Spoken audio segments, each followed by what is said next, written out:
Hello class, it's Nick Arnold. I'm coming to you live from my kitchen, and today I wanted to talk a little bit about Dorothea Orem's self-care theory. Several of you know I work in the emergency department, and when you think about it, every visit to the emergency department is related to an inability to care for oneself. And so I thought this would be a great theory to apply as an ER nurse. And so today I'd like to present my patient. My patient is an 18-year-old male by the name of Rex.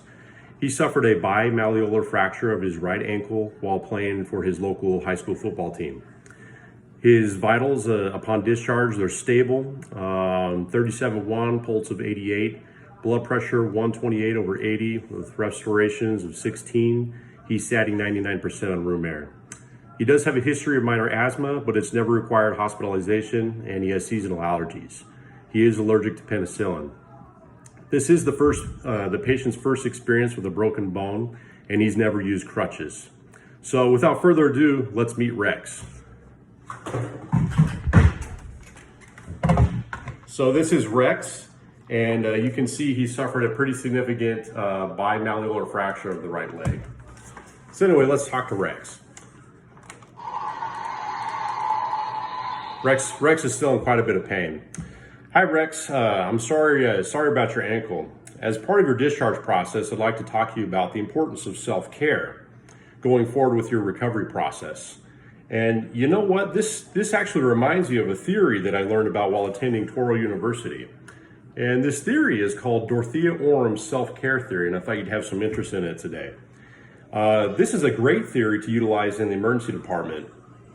Everybody who comes in here, they're here because they're not able to care for themselves in some way. And this theory consists of some major assumptions. Some of these assumptions include the following.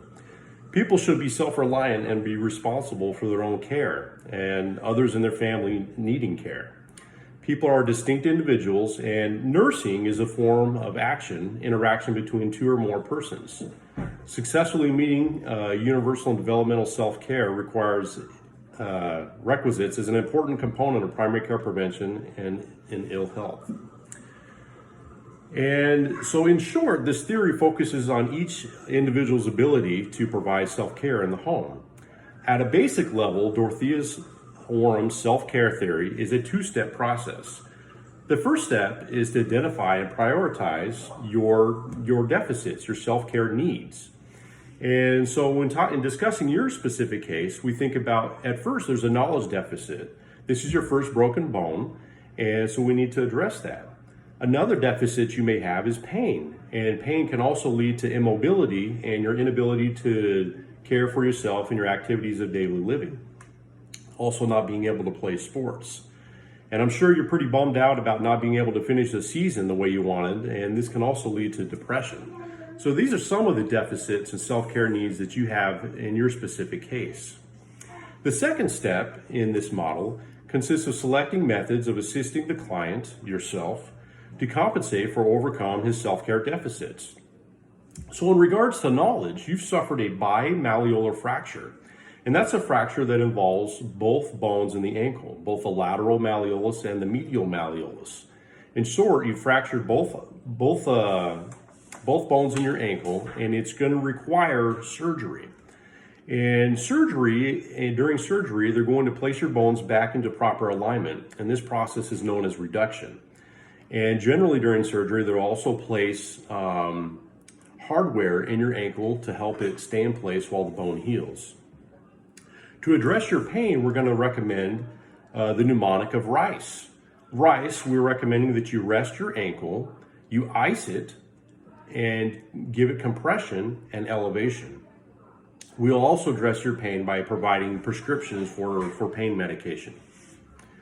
Splinting is also another way that not only provides a little bit of compression, but it also helps the bones from rubbing against each other and causing more pain.